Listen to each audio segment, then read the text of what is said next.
A colossal vessel hung motionless in the void, a war monument disguised as a flagship, its spires bristling with weaponry that could incinerate continents. Within, on a dais carved from black stone and adorned with relics of conquest, sat the assembled high warlords of the coalition of Tarkshan. Each represented a different species, brutal, expansionist, and proud. Trophies of subjugated worlds adorned their armor. They had convened to greet an emissary from Earth. When the human finally entered, escorted by two unarmed guards, there was a moment of stunned silence. Not for his power or presence, but for the sheer lack of it. He was average in height by human standards, which made him diminutive among the towering reptilian core and the hulking Ulari. His shoulders were square but unarmored, his bearing confident yet unthreatening. A tailored, matte black diplomatic suit covered him from neck to boot, accented only by a silver clasp at the collar. His face was unreadable, unremarkable even, with a gaze like polished glass and lips held in a firm line. No weapons. No entourage. Just one man. Warlord Trex of the Skurin let out a low chortle that rippled through his mandibles like grinding bone. This is the emissary. This thing, he sneered, his voice echoing through the vaulted chamber. I expected a war priest or battle queen, not a clerical drone. Laughter followed. The Oscari, all eyes and sinew, clicked their teeth in amusement. The Ko snorted steam from their vents. Even the stoic Urkans shifted with amusement, their jewel-encrusted brow ridges flashing disdain. The human did not react. Instead, he stepped forward with the unhurried precision of someone who didn't fear time. He surveyed the room like a man selecting a bottle of wine, not entering the lion's den. A whisper of a nod acknowledged the assembled, and then he spoke. I am here under Directive Unchasa of the Interstellar Concordat, he said, his voice soft but precise. On behalf of the United Human Systems, I have come to establish terms for peaceful coexistence. This council has, thus far, denied such terms. The silence was immediate, but it wasn't respect, it was the anticipation of mockery.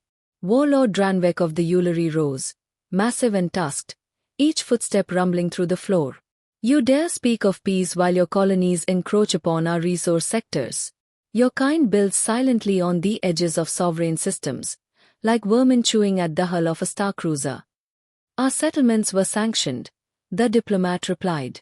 By mutual agreement 2 cycles ago. Agreements, Dranvek spat, are made between equals. Again, the diplomat didn't blink. Are you saying humanity is not your equal? A wave of snarling rippled through the room, not at the words, but at the tone, too calm, too confident. Trex stepped forward, emboldened. You mistake tolerance for weakness, human. We could burn your cradles before your fleets even rouse from orbit. Could, the human said, almost absently. But didn't. Curious. There it was, a shift, almost imperceptible, like the temperature dropping by few degrees. Several of the warlords looked toward Trex, then back at the human. A few narrowed their eyes. You speak boldly, said a voice from the shadows. High Warlord Ixhan, the eldest among them, rose from his seat, his silver-scaled hands folded before him. Yet you offer no tribute. No technology. Not even a weapon at your hip. The human stepped forward once more. I am here to offer clarity, not concessions. Murmurs sparked across the chamber. One of the Oscari leaned toward his kin and whispered something sharp in their tongue. The reaction was a slow curl of their lipless mouth. Worry. Clarity. Ixhan repeated. Yes, the diplomat replied. That Earth will not be annexed, bartered, or threatened. We do not seek war. But we do not fear it. More laughter. Hollow now. A warlord drew a ceremonial dagger and let it clatter at the diplomat's feet. A test, Trex said, grinning. Pick it up. Show us how your species defends its pride. The human glanced down at the blade. It gleamed with blood-grooved elegance. Then he looked back at Trex with the quiet disdain of a teacher correcting a child. No, he said simply. You refuse the challenge. Trex barked. I declined the theater. A pause. The warlords didn't know whether to be amused or insulted.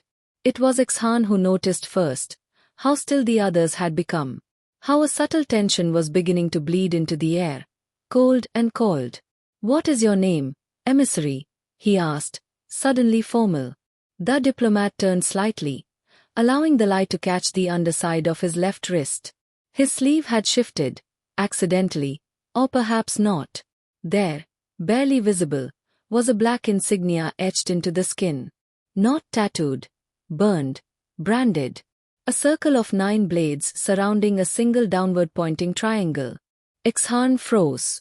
One of the Oscari let out a hiss. The Euler's jovial grin vanished. Even Threx, still posturing, took a half-step back before he realized what he'd done. The diplomat held up his arm slightly, letting them all see it. The room waned silent as a tomb.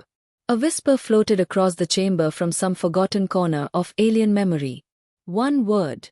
Executioner. Now there was fear. Real, ancient fear.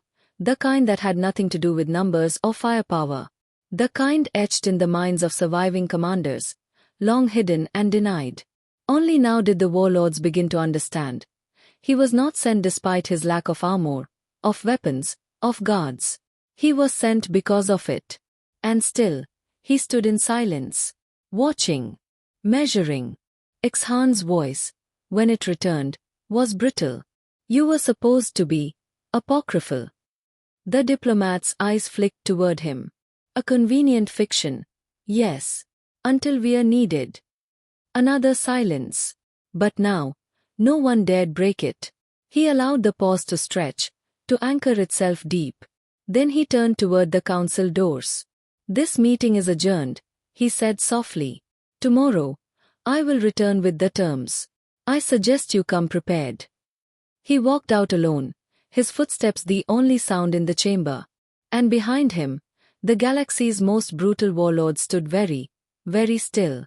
The following morning, the war chamber had transformed. Gone was the casual arrogance, the theatricality of pomp and challenge. Now, there was a rigid stillness, as though the very walls understood the shift. Guards were doubled. Hushed conversations halted the moment the diplomat stepped through the archway, this time unaccompanied. He walked to the same place as before, that vacant circle at the center of the council floor, and waited. His eyes swept the room once. Some of the warlords met his gaze. Most didn't. High Warlord Ixhan was the first to speak, his tone careful now, wrapped in civility like a blade in silk. "Emissary, we are prepared to revisit the previous terms." The human inclined his head slightly, no smile, no visible triumph. "I assumed you would be." The atmosphere, already brittle, tensed further as Warlord Threx, now subdued but still called with pride, stepped forward.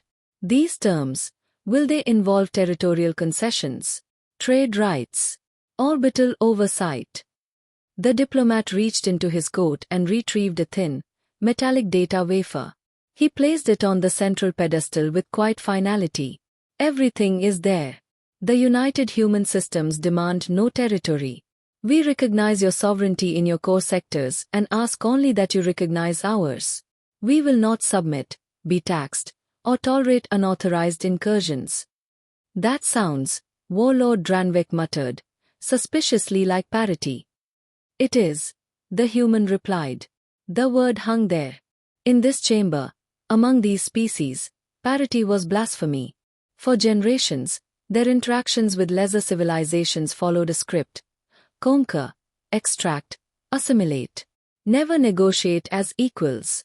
Certainly not with humans, so new to the galactic stage, so quiet. Ixhan's expression shifted slightly, a flicker of calculation behind old eyes. "And what if we decline these balanced terms?" The human paused. He didn't raise his voice. He didn't change his posture. But something in the air moved, subtle, like the moment before a pressure door sealed shut. "Then you will no longer be part of the conversation." A rustle moved through the chamber, more felt than heard. Warlord Hrash of the Sindral growled, his voice metallic through his mask. "Are you threatening us with annihilation?" "No," The diplomat replied.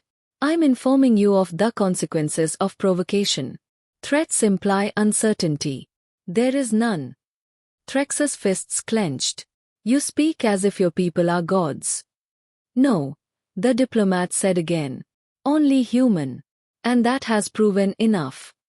The tension snapped.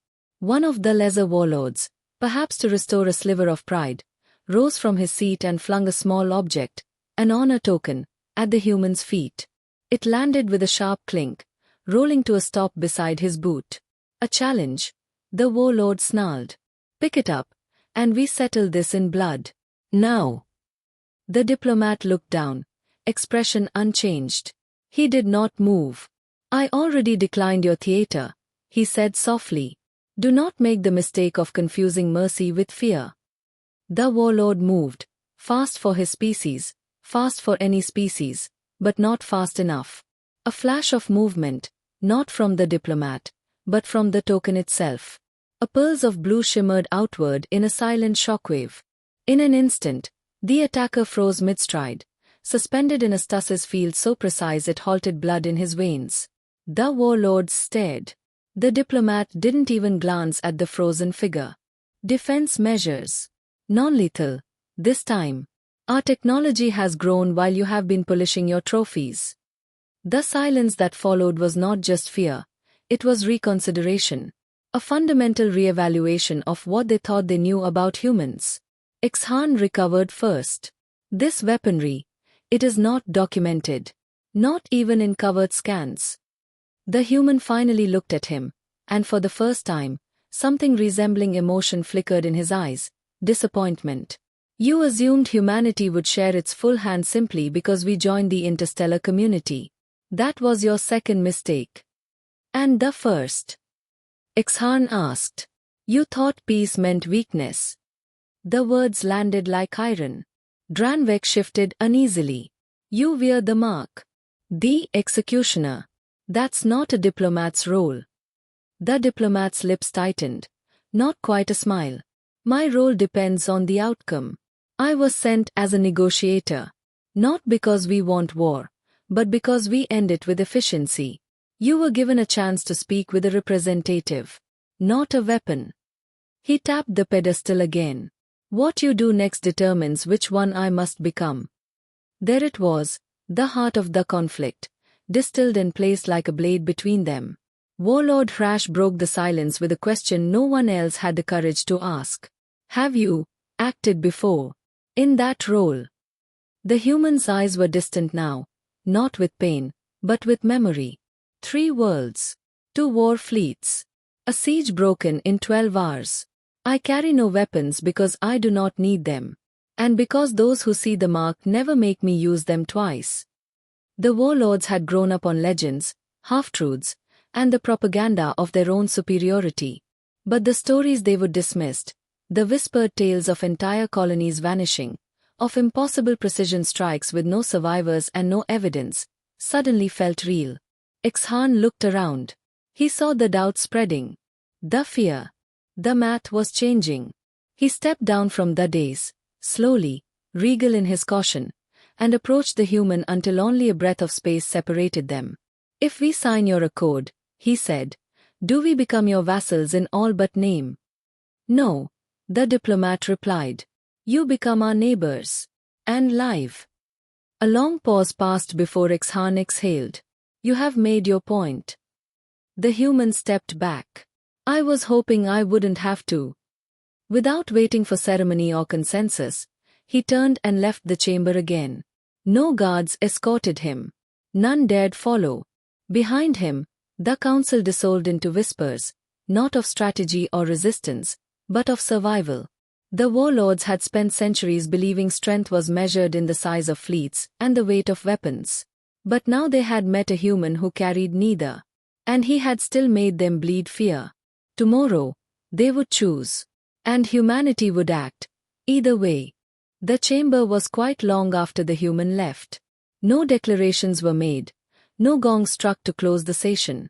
The warlords remained in their seats, stone-faced and silent, their thoughts veiled behind rigid expressions and shifting eyes. Only when the doors sealed did Threx finally speak. He is bluffing, he growled, voice low, unsteady. The executioners were a myth. A scare tactic. Psychological warfare. Nothing more. No, Exhan said softly, not looking at him. He is not bluffing. That mark is real. I saw one like it before, a long time ago. I thought I'd imagined it. I wanted to. The other warlords turned to him, the room pulled taut by his words. It was during the Hakri rebellion, Exhan continued, voice hollow now, his mind drifting toward memory. The rebels had taken 12 sectors, slaughtered human outposts. The response was slow, then silent. For weeks, nothing. We thought the humans had retreated. He paused, swallowing hard. And then it came. One man. Alone.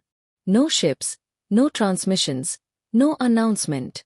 Just silence, followed by loss. Systems went dark one by one. No explosions. No battles. Just void. The Hakri fleet vanished. When scouts returned, they found only drifting hulks, clean hull breaches, no bodies. The ground bases were empty. Not even blood. Just cold air and that symbol, carved into metal. The council sat in stunned silence. You survived. Dranve asked, incredulous. I wasn't there, Exhan said. Only the survivors of the outermost post. They didn't speak much after. One clawed the symbol into his own armor before dying in the maid bay. Hrash leaned forward, eyes narrowing. Then why weren't we warned? Why did no one speak of this officially? Because it wasn't an official war, Exhan replied. Because to admit what happened would be to admit vulnerability.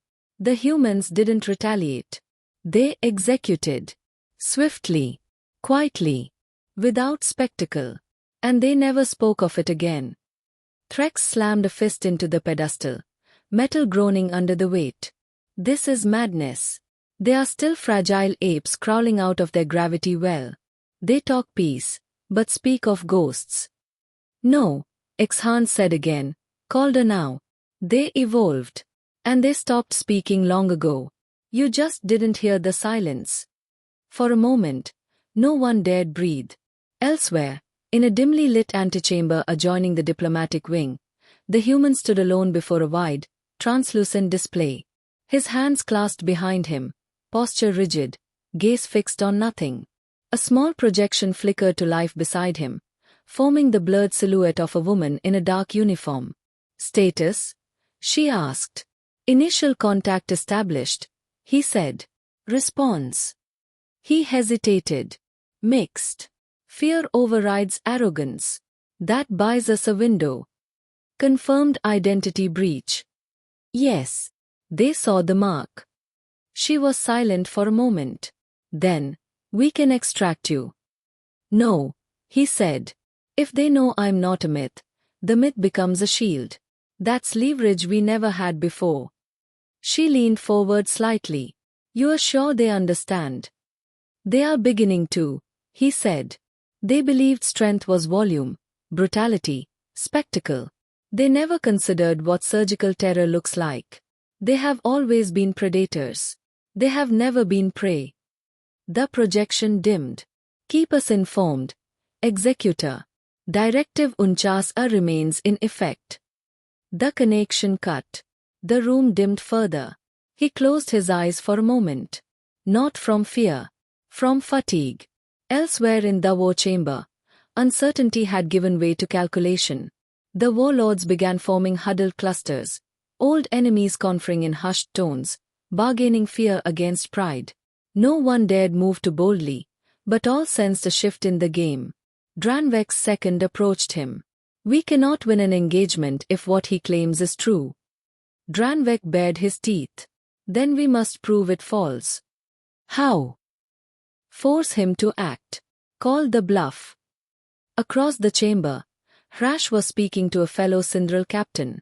The humans have always been methodical, cold, but they have never shown their apex. We provoked them, the captain muttered. And they sent him. Worse, Hrash said. They didn't send him to start something. They sent him to end it. Back in his chamber, the human stood before a second projection, this one with no face, just a series of symbols and red-lit code. A report. Active scans from the alien flagship had increased. Several warlords were transmitting to unknown relays. He studied the data. They were considering retaliation, testing the perimeter, feeling for weaknesses. Good. He reached up and tapped the insignia at his wrist, activating a narrow-spectrum signal. Hidden receivers aboard cloaked human satellites would log the status. He hadn't changed his posture, hadn't spoken, but in that gesture he told command everything. They are still circling the fire. Let them burn their fingers. He exhaled. Once, long ago, he had been a soldier.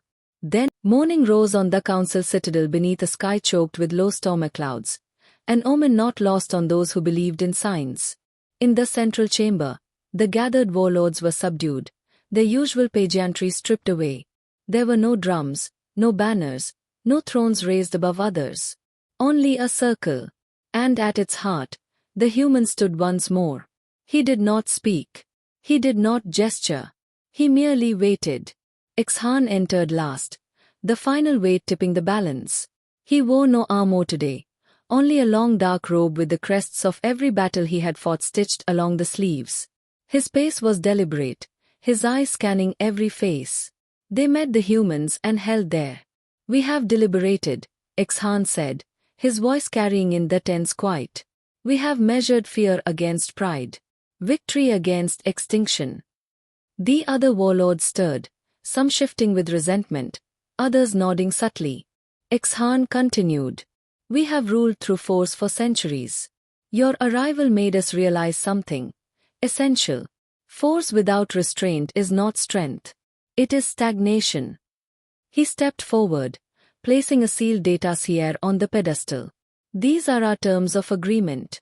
They mirror yours. There will be peace, conditional and monitored." Dranvek's face twisted. "This is surrender in fine clothing." Ixhan turned sharply to face him. "This is survival. And it is not the same thing." The human watched without emotion, but behind his eyes was calculation. He approached the pedestal, brushed his fingers over the sphere. A soft hum acknowledged the data integrity. Without fanfare, he nodded once. "Accepted." That single word carried more weight than 1,000 proclamations. But the moment of calm was ruptured by a scream of metal. A section of the wall exploded inward, scattering debris and sending guards to the floor. Out of the smoke emerged 3 armored figures, clad in void black plating that shimmered with distortion fields. Unauthorized. Unsanctioned. Renegades. Threx stepped from behind them, a plasma lance in his grip, eyes burning with fury. "You would have us kneel to ghosts and parables," he shouted. "2 myths in human skin." He turned the weapon toward the human. "Let us see if your silence is truly stronger than steel." The warlords froze, uncertain. The guards hesitated, unsure whose authority held weight in this fracture. The human stepped forward slowly. No weapons. No armor. Just the symbol on his coat glinting in the stormlit chamber. Threx snarled. "Move again," and the human vanished. No light, no sound, just the absence of presence. One of the armored guards behind Threx jerked violently, lifted off the ground, his armor caving inward like a crushed can. Before the scream could rise, his body collapsed with a hollow thud. Threx spun. The second was already falling. A clean line seared across his visor. The third tried to back away but fell to his knees as blood leaked from his ears, eyes wide with unseen horror. The executioner reappeared behind Threx. No expression. No rage.